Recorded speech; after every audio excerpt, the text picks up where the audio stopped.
Tahukah kamu? Di Channel Sehat 20 Menit, aku akan menjelaskan secara detail penyebab, gejala dan cara mengobati dari berbagai penyakit. Supaya kita selalu sehat secara jasmani dan rohani. Nah, sekarang aku akan menjelaskan mengenai penyakit ini, yuk kita dengarkan bersama. Memahami migrain, pengertian dan gambaran umum. Migrain merupakan salah satu jenis sakit kepala yang paling sering dialami banyak orang, tetapi tidak selalu dipahami dengan baik. Banyak orang menganggap migrain sama seperti pusing biasa, padahal keduanya memiliki perbedaan yang sangat signifikan. Migrain adalah kondisi neurologis yang kompleks, ditandai dengan nyeri kepala berdenyut yang biasanya muncul pada satu sisi kepala, disertai berbagai gejala lain seperti mual, muntah, serta sensitivitas berlebihan terhadap cahaya dan suara. Serangan migrain dapat berlangsung dari beberapa jam hingga berhari-hari, sehingga seringkali menyebabkan penderitanya tidak mampu melakukan aktivitas secara normal. Migrain bukan sekadar rasa sakit yang muncul tiba-tiba. Kondisi ini biasanya muncul berulang dan memiliki pola tertentu. Ada orang yang mengalami migrain seminggu sekali, sebulan sekali, atau bahkan hanya beberapa kali dalam setahun. Namun, intensitas serangan dan gejala yang muncul pada setiap orang dapat berbeda-beda. Hal inilah yang membuat migrain termasuk penyakit yang cukup kompleks, sehingga membutuhkan pemahaman menyeluruh mengenai penyebab, gejala, dan langkah penanganannya. Pada dasarnya, migrain terjadi akibat gangguan pada sistem saraf dan pembuluh darah di otak. Dalam banyak kasus, migrain berhubungan dengan perubahan aktivitas listrik pada otak yang memengaruhi saraf dan pembuluh darah, sehingga menimbulkan rasa sakit yang berdenyut.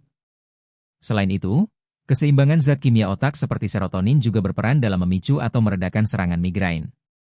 Penurunan kadar serotonin dapat menyebabkan pembuluh darah melebar, sehingga nyeri muncul semakin kuat.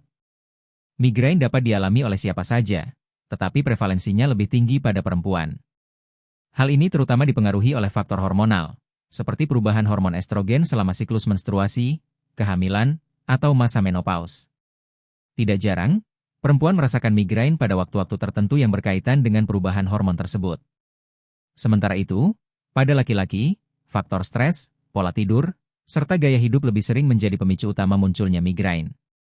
Salah satu hal yang membuat migrain sering disalahpahami adalah karena gejalanya bervariasi. Banyak orang yang hanya merasakan nyeri kepala, tetapi sebagian lainnya justru mengalami gangguan penglihatan seperti kilatan cahaya, garis zigzag, atau titik-titik hitam sebelum serangan migrain muncul. Kondisi ini dikenal dengan istilah aura.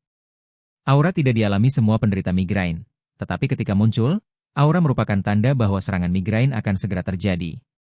Selain aura, migrain juga dapat disertai gejala awal atau tanda peringatan yang muncul beberapa jam atau bahkan 1 hingga 2 hari sebelumnya. Gejala ini dikenal sebagai fase prodromal.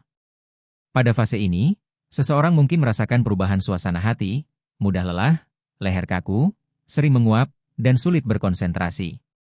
Setelah fase ini, barulah migrain memasuki fase serangan sakit kepala yang intens. Migrain juga berpengaruh besar terhadap kualitas hidup seseorang. Serangan migrain yang datang tiba-tiba dapat mengganggu pekerjaan, sekolah, aktivitas rumah tangga, bahkan kegiatan sosial. Banyak penderita migrain yang akhirnya harus beristirahat di ruangan gelap dan tenang untuk mengurangi rasa sakit yang mereka rasakan. Karena sifatnya yang kambuhan, migrain bisa memberikan dampak psikologis seperti kecemasan dan stres, terutama jika serangan migrain datang secara tidak terduga. Meski demikian, penting untuk dipahami bahwa migrain bukanlah penyakit yang mengancam nyawa. Namun, migrain dapat menjadi tanda adanya gangguan lain pada tubuh apabila disertai gejala yang sangat berat atau tidak biasa. Dalam beberapa kasus, migrain kronis yaitu kondisi ketika sakit kepala terjadi lebih dari 15 hari per bulan membutuhkan perhatian dan penanganan khusus dari tenaga medis. Oleh karena itu, memahami migrain secara menyeluruh menjadi langkah penting agar seseorang dapat mengelola kondisinya dengan lebih baik. Dengan mengetahui pola, pemicu, dan gejalanya, penderita migrain dapat mengambil langkah pencegahan, mengurangi frekuensi serangan, serta mencari pengobatan yang tepat. Migrain mungkin tidak bisa disembuhkan sepenuhnya, tetapi dengan penanganan yang tepat, kondisi ini dapat dikontrol sehingga tidak mengganggu aktivitas sehari-hari. Penyebab dan faktor pemicu migrain. Hingga saat ini, penyebab pasti migrain sebenarnya belum sepenuhnya dipahami oleh para ahli. Namun, berbagai penelitian menunjukkan bahwa migrain berkaitan erat dengan aktivitas saraf di otak, perubahan zat kimia otak, serta respons pembuluh darah. Meskipun penyebab utamanya belum bisa ditentukan secara tunggal, ada banyak faktor yang diyakini memengaruhi munculnya migrain. Faktor-faktor inilah yang kemudian dikenal sebagai pemicu migrain. Setiap orang memiliki pemicu yang berbeda, sehingga memahami pemicu pribadi menjadi langkah penting dalam mengendalikan migrain. Migrain umumnya berawal dari perubahan aktivitas listrik di otak. Ketika terjadi aktivitas listrik yang tidak normal, area tertentu pada otak mengirimkan sinyal yang menyebabkan pembuluh darah menyempit lalu melebar kembali. Perubahan mendadak pada pembuluh darah inilah yang menyebabkan rasa sakit berdenyut yang khas pada migrain. Selain itu, penurunan kadar serotonin, zat kimia otak yang berfungsi mengatur suasana hati dan rasa nyeri, juga berperan besar. Ketika serotonin menurun, pembuluh darah di otak dapat melebar, sehingga memicu nyeri yang lebih hebat. Berikut adalah beberapa faktor pemicu migrain yang paling umum. 1. Stres emosional dan kecemasan. Stres adalah pemicu migrain yang paling sering terjadi. Saat seseorang mengalami tekanan emosional, tubuh melepaskan hormon seperti kortisol dan adrenalin. Kedua hormon ini dapat memengaruhi sistem saraf dan memicu perubahan pada pembuluh darah, sehingga memunculkan migrain. Tidak hanya stres berat, stres ringan yang berlangsung terus-menerus pun dapat menjadi pemicu. Contoh stres ringan tetapi kronis adalah kelelahan bekerja, tekanan akademik, masalah keluarga, atau kecemasan berlebih. 2. Perubahan pola tidur. Tidur yang tidak teratur, kurang tidur, atau bahkan tidur berlebihan dapat memicu migrain. Banyak penderita migrain melaporkan bahwa mereka lebih mudah terserang migrain ketika begadang, bangun terlalu pagi, atau tidur terlalu lama. Pola tidur yang tidak konsisten mengganggu ritme alami tubuh sehingga memengaruhi keseimbangan hormon dan zat kimia otak. 3. Pengaruh hormon pada perempuan. Faktor hormonal adalah penyebab utama migrain pada perempuan. Perubahan kadar hormon estrogen selama siklus menstruasi dapat memicu migrain menstruasi yang biasanya muncul sebelum atau saat menstruasi dimulai. Selain itu, masa kehamilan, menyusui, dan menopause juga memengaruhi tingkat keparahan migrain. Beberapa perempuan mengalami migrain yang memburuk saat menggunakan kontrasepsi hormonal seperti pil KB. 4. Makanan dan minuman tertentu. Beberapa jenis makanan dapat menjadi pemicu migrain. Contohnya, coklat, keju yang difermentasi, makanan atau minuman berkafein, makanan tinggi MSG, daging olahan seperti sosis, kornet, dan ham. Minuman beralkohol, makanan asin dan berpengawet. Pemicu makanan ini dapat berbeda pada setiap orang, sehingga penting untuk mencatat makanan yang dikonsumsi sebelum serangan migrain terjadi. 5. Perubahan cuaca dan lingkungan. Perubahan suhu yang drastis, cuaca panas terik, kelembapan tinggi, atau perubahan tekanan udara sering dikaitkan dengan munculnya migrain. Selain itu, paparan cahaya terang, suara bising, bau menyengat, dan layar gawai yang terlalu lama juga dapat memicu serangan.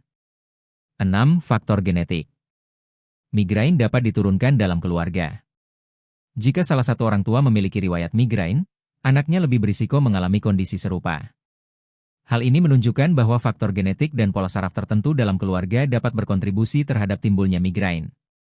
7. Obat-obatan tertentu. Beberapa jenis obat seperti pil KB hormonal, obat vasodilator, dan obat-obatan yang memengaruhi sistem saraf dapat memicu migrain. Oleh karena itu, konsultasi dengan dokter sangat penting jika seseorang sedang mengonsumsi obat tertentu dan mulai merasakan peningkatan frekuensi migrain. 8. Dehidrasi dan melewatkan waktu makan. Kurangnya cairan tubuh dapat menyebabkan pembuluh darah menyempit dan memicu migrain. Selain itu, melewatkan waktu makan atau makan tidak teratur dapat menurunkan kadar gula darah, yang pada akhirnya memicu sakit kepala. 9. Aktivitas fisik berlebihan. Olahraga yang terlalu berat tanpa pemanasan, aktivitas mendadak, atau kelelahan fisik berlebih juga dapat menyebabkan migrain pada beberapa orang. Memahami penyebab dan pemicu migrain sangat penting untuk mengelola kondisi ini. Dengan mencatat pemicu pribadi dan memperhatikan pola tubuh, seseorang dapat mengurangi frekuensi serta keparahan migrain yang muncul. Migrain memang tidak selalu bisa dihindari, tetapi dengan mengenali penyebabnya, langkah pengendalian dapat dilakukan secara lebih efektif. Gejala migrain dan tahap-tahap serangannya. Migrain bukan hanya sebatas sakit kepala biasa. Kondisi ini memiliki gejala yang kompleks dan seringkali berkembang dalam beberapa tahap. Tidak semua penderita mengalami seluruh tahapan, tetapi memahami setiap fase migrain sangat penting untuk mengenali tanda-tandanya sejak awal. Dengan begitu, seseorang bisa mengambil langkah penanganan tepat sebelum migrain berkembang menjadi lebih parah. Secara umum, migrain memiliki 4 fase utama, yaitu fase prodromal, fase aura, fase serangan sakit kepala, dan fase pasca migrain. Masing-masing fase memiliki gejala yang berbeda dan dapat berlangsung dalam durasi yang bervariasi pada setiap orang.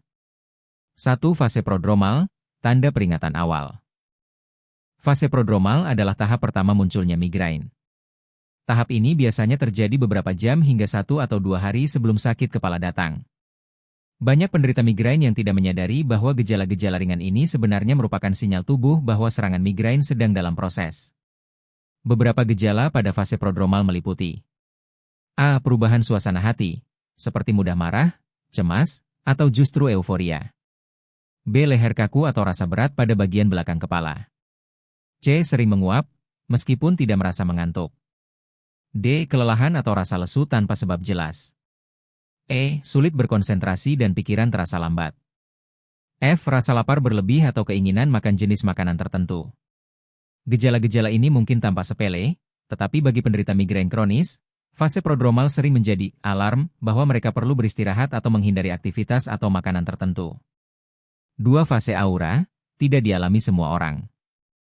Fase aura hanya dialami oleh sebagian penderita migrain, biasanya sekitar 20-30% dari total kasus. Aura adalah gangguan neurologi sementara yang berlangsung antara 10 hingga 60 menit. Meskipun seringkali berhubungan dengan penglihatan, aura juga dapat memengaruhi kemampuan berbicara atau pergerakan tubuh. Beberapa gejala aura meliputi A. Aura visual.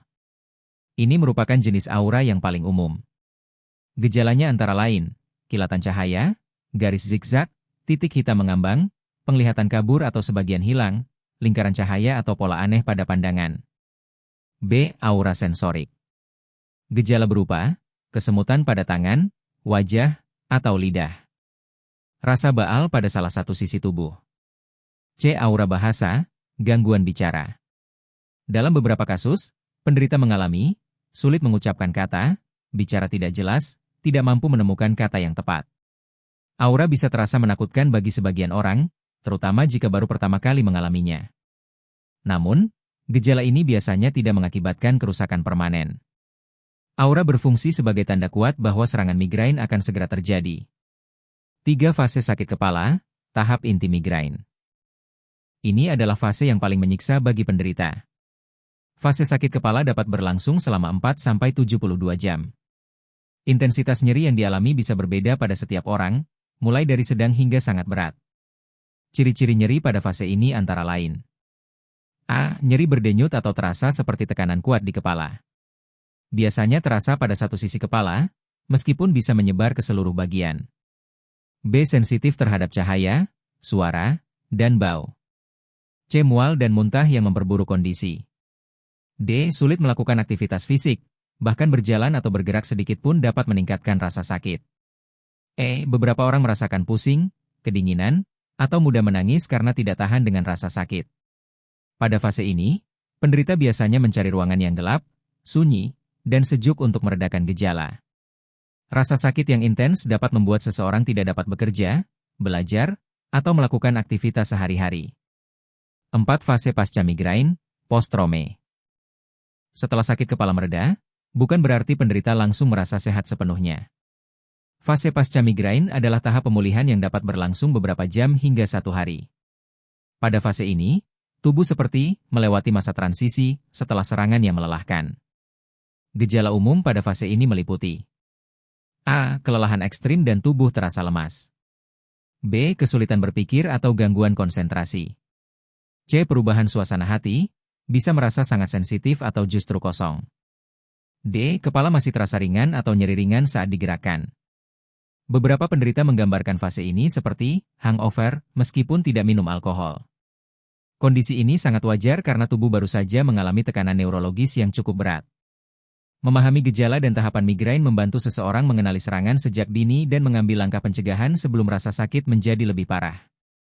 Setiap fase memiliki ciri khas yang dapat dipelajari agar penanganan migrain dapat dilakukan secara lebih efektif. Pengobatan dan penanganan migrain. Migrain merupakan kondisi yang dapat mengganggu aktivitas sehari-hari karena rasa nyeri yang intens dan berlangsung lama. Meskipun tidak dapat disembuhkan secara total, migrain dapat dikendalikan sehingga serangannya menjadi lebih jarang, lebih ringan, dan lebih mudah ditangani. Penanganan migrain mencakup 2 pendekatan utama, yaitu pengobatan saat serangan terjadi dan pengobatan jangka panjang untuk mencegah serangan. Selain itu, perubahan gaya hidup dan langkah mandiri juga berperan penting dalam mengurangi frekuensi migrain. 1. Penanganan mandiri di rumah. Penanganan migrain tidak selalu harus menggunakan obat. Banyak penderita migrain yang merasakan perbaikan dengan langkah-langkah sederhana di rumah. Berikut beberapa metode yang sering membantu. A. Istirahat di ruangan gelap dan tenang. Cahaya terang dan suara bising dapat memperburuk migrain. Oleh karena itu, beristirahat di ruangan yang tenang, gelap, dan sejuk menjadi cara paling efektif untuk meredakan gejala. Banyak penderita merasa lebih baik setelah tidur selama beberapa jam. B. Kompres dingin. Mengompres bagian kepala atau leher dengan es dapat membantu meredakan pembengkakan pembuluh darah dan mengurangi nyeri berdenyut. Kompres dingin dipasang selama 10-15 menit, kemudian dilepas sejenak sebelum diulang. C. Minum air yang cukup. Dehidrasi adalah salah satu pemicu migrain. Memastikan tubuh terhidrasi dengan baik dapat membantu mempercepat pemulihan. D. Pijat lembut. Pijatan ringan pada pelipis, dahi, atau belakang leher membantu melemaskan otot yang tegang sehingga mengurangi intensitas sakit kepala. E. Menghindari layar gawai. Cahaya biru dari ponsel, laptop, atau televisi dapat memperparah migrain. Mengurangi penggunaan layar sangat dianjurkan selama serangan. 2. Pengobatan menggunakan obat-obatan. Jika langkah mandiri tidak cukup meredakan migrain, penggunaan obat menjadi opsi berikutnya. Pengobatan dibagi menjadi 2 kategori, obat untuk meredakan migrain saat serangan dan obat pencegah agar migrain tidak sering kambuh. A. Obat untuk meredakan gejala, acute treatment. 1. Analgesik, pereda nyeri umum. Obat seperti paracetamol, ibuprofen, atau aspirin dapat membantu meredakan nyeri pada migrain ringan hingga sedang. 2. Triptan. Obat khusus untuk migrain, seperti sumatriptan, rizatriptan, atau zolmitriptan. Triptan bekerja dengan menyempitkan pembuluh darah dan menyeimbangkan aktivitas saraf di otak. Obat ini sangat efektif tetapi harus digunakan dengan resep dokter. 3. Antiemetik. Jika migrain disertai mual atau muntah, dokter dapat memberikan obat antimual seperti metoclopramide atau domperidone. 4. Obat kombinasi. Ada obat pereda nyeri yang mengandung kombinasi kafein, analgesik, atau antiinflamasi. Namun penggunaannya harus hati-hati karena kafein juga bisa memicu migrain pada sebagian orang. B. Obat pencegah, preventive treatment. Jika migrain muncul lebih dari 4 kali dalam sebulan atau sangat mengganggu aktivitas, dokter biasanya memberikan obat pencegah. Obat ini diminum secara rutin, bukan saat migrain muncul. Jenisnya meliputi 1. Beta blocker. Contoh, propranolol, metoprolol. Membantu menstabilkan pembuluh darah dan menurunkan respons stres tubuh. 2. Antidepresan tertentu. Misalnya amitriptiline. Obat ini membantu menstabilkan zat kimia otak. 3. Antikejang, antiepilepsi. Contoh, topiramate atau valproate.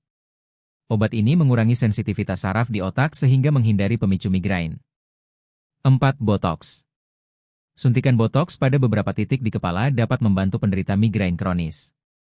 5. Terapi CGRP, calcitonin generated peptide. Ini adalah terapi modern yang ditujukan untuk mengurangi frekuensi migrain, biasanya diberikan pada kasus yang sudah berat dan sulit diatasi. 3. Terapi non-obat. Selain pengobatan medis, terdapat terapi pendukung yang terbukti membantu beberapa penderita migrain, seperti A. Akupunktur. Terapi tusuk jarum ini dapat membantu merilekskan otot dan menstabilkan saraf. B. Yoga dan peregangan. Latihan pernapasan, peregangan, dan gerakan perlahan mampu menurunkan ketegangan otot serta stres emosional. C. Terapi perilaku kognitif, CBT. Diperlukan untuk penderita migrain yang dipicu oleh stres atau kecemasan. D. Relaksasi otot progresif. Metode ini melibatkan latihan menegangkan dan melemaskan kelompok otot secara bertahap. 4. Pola hidup sehat sebagai penunjang pengobatan. Migrain seringkali muncul karena gaya hidup yang kurang sehat. Maka dari itu, beberapa perubahan berikut dapat membantu mengurangi frekuensinya, tidur teratur 7-8 jam per hari, pola makan seimbang dan tidak melewatkan waktu makan, menghindari makanan pemicu, minum air cukup, olahraga rutin, seperti jalan kaki atau berenang, mengurangi stres dengan hobi atau meditasi. Dengan memahami cara penanganan migrain dan menerapkan gaya hidup yang tepat, penderita dapat mengendalikan serangan migrain agar tidak terlalu sering atau terlalu berat. Penanganan yang konsisten sangat penting untuk kualitas hidup yang lebih baik. Pencegahan migrain, kapan harus ke dokter? Migrain merupakan kondisi yang dapat dikendalikan apabila seseorang memahami pola tubuhnya serta melakukan tindakan pencegahan secara konsisten. Walaupun tidak dapat disembuhkan sepenuhnya, langkah-langkah pencegahan yang tepat mampu mengurangi frekuensi, durasi, dan intensitas serangan migrain. Selain itu, penting juga untuk mengetahui kapan harus mencari bantuan medis, terutama jika gejalanya semakin berat atau tidak biasa. Bagian ini membahas dua hal utama, bagaimana mencegah migrain dan kapan migrain memerlukan perhatian dari tenaga kesehatan. 1. Langkah pencegahan migrain yang efektif. Pencegahan migrain berfokus pada pengenalan pemicu, pengelolaan gaya hidup, dan menjaga keseimbangan tubuh. Berikut beberapa cara yang terbukti membantu banyak penderita migrain. A. Menjaga pola tidur yang teratur. Pola tidur merupakan salah satu faktor paling penting dalam pencegahan migrain. Tidur yang terlalu sedikit atau terlalu banyak dapat memicu serangan. Oleh karena itu, disarankan untuk tidur dan bangun pada jam yang sama setiap hari. Menghindari begadang. Tidak tidur siang terlalu lama. Menciptakan suasana kamar tidur yang nyaman dan gelap. B. Mengatur pola makan. Makanan tertentu seringkali menjadi pemicu migrain. Untuk menghindari serangan, beberapa langkah berikut bisa dilakukan. Tidak melewatkan waktu makan. Menghindari makanan pemicu seperti coklat, MSG, makanan berpengawet, atau kafein berlebihan. Mengonsumsi makanan bergizi seimbang. Minum air yang cukup untuk mencegah dehidrasi. Ada baiknya penderita membuat catatan harian mengenai makanan yang dikonsumsi, aktivitas, dan waktu serangan migrain untuk mengetahui pola pemicu yang spesifik. C. Mengelola stres. Stres emosional adalah salah satu pemicu utama migrain. Mengelola stres melalui kegiatan positif dapat membantu mengurangi frekuensi serangan. Beberapa cara yang bisa dilakukan antara lain. Meditasi atau pernapasan dalam. Yoga atau tai chi. Melakukan hobi. Berkumpul dengan orang-orang terdekat. Mengurangi beban kerja berlebihan. Penting untuk mengenali batas kemampuan diri agar tidak terus-menerus berada dalam tekanan. D. Olahraga rutin. Aktivitas fisik yang teratur, seperti berjalan, bersepeda, berenang, atau senam ringan, dapat membantu menjaga sirkulasi darah dan menurunkan ketegangan otot. Namun, olahraga tidak boleh dilakukan secara berlebihan karena dapat menjadi pemicu bagi sebagian orang. E. Menjaga kebiasaan sehat lainnya. Beberapa kebiasaan sehat tambahan yang dapat membantu mencegah migrain meliputi mengurangi konsumsi kafein secara bertahap, menghindari paparan cahaya terang atau layar gadget terlalu lama, mengatur pola kerja agar tidak terlalu tegang, menggunakan pelindung mata jika sering terpapar cahaya matahari. Pencegahan migrain adalah proses yang membutuhkan waktu. Konsistensi adalah kunci utama. 2. Kapan harus pergi ke dokter? Migrain memang umum dan dapat dikelola sendiri, tetapi ada kondisi tertentu yang memerlukan penanganan medis. Mengabaikan gejala yang tidak biasa dapat berisiko, terutama jika migrain berubah pola atau frekuensinya meningkat. Berikut beberapa tanda bahwa seseorang harus segera mencari bantuan dokter. A. Migrain yang semakin sering. Jika serangan muncul lebih dari 4 kali dalam sebulan atau mengganggu aktivitas sehari-hari, dokter perlu melakukan evaluasi lebih lanjut untuk menentukan apakah diperlukan obat pencegah. B. Migrain yang tidak membaik dengan obat biasa. Jika analgesik seperti paracetamol atau ibuprofen tidak lagi efektif, kondisi ini harus diperiksa. Mungkin diperlukan obat khusus seperti triptan atau terapi lain yang lebih kuat. C. Migrain yang muncul setelah cedera kepala. Sakit kepala yang tiba-tiba muncul setelah benturan atau kecelakaan bisa menandakan masalah serius pada otak, sehingga memerlukan pemeriksaan segera. D. Gejala aura yang tidak biasa atau berkepanjangan. Jika aura berlangsung lebih dari 1 jam, menyebabkan tubuh sulit bergerak, atau memengaruhi kemampuan berbicara secara signifikan, hal ini perlu mendapat perhatian medis karena bisa menyerupai kondisi lain seperti stroke. E. Sakit kepala sangat hebat secara mendadak. Jika migrain datang dengan rasa sakit yang sangat kuat dalam waktu singkat, sering disebut Thunderclap Headache, segera cari bantuan medis. Ini bisa menjadi tanda perdarahan di otak atau kondisi neurologis lainnya.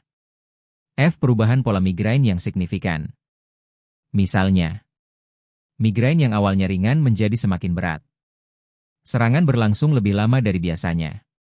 Terdapat gejala neurologis baru, seperti lemah pada salah satu sisi tubuh. G. Disertai demam, leher kaku, atau kebingungan. Gejala tersebut mungkin mengindikasikan infeksi serius seperti meningitis. 3. Pentingnya konsultasi dan evaluasi rutin. Bagi penderita migrain kronis atau migrain dengan aura, pemeriksaan berkala sangat dianjurkan. Dokter dapat membantu menentukan jenis migrain, pola pemicu, obat yang paling sesuai, perubahan gaya hidup yang diperlukan. Dalam beberapa kasus, dokter mungkin menyarankan pemeriksaan tambahan seperti CT scan atau MRI untuk memastikan tidak ada gangguan lain pada otak. Pencegahan migrain memerlukan kesadaran dan pengelolaan diri yang baik. Mengenali pemicu, menjaga pola hidup sehat, serta mengetahui kapan harus mencari pertolongan medis adalah langkah penting untuk mengendalikan kondisi ini. Dengan penanganan yang tepat dan konsisten, banyak penderita migrain dapat menjalani hidup yang produktif tanpa terlalu sering terganggu oleh serangan migrain. Sekian untuk pembelajaran kita. Semoga dari video ini kita bisa mengatasi berbagai penyakit dan segera diberi kesembuhan. Sampai jumpa di video selanjutnya.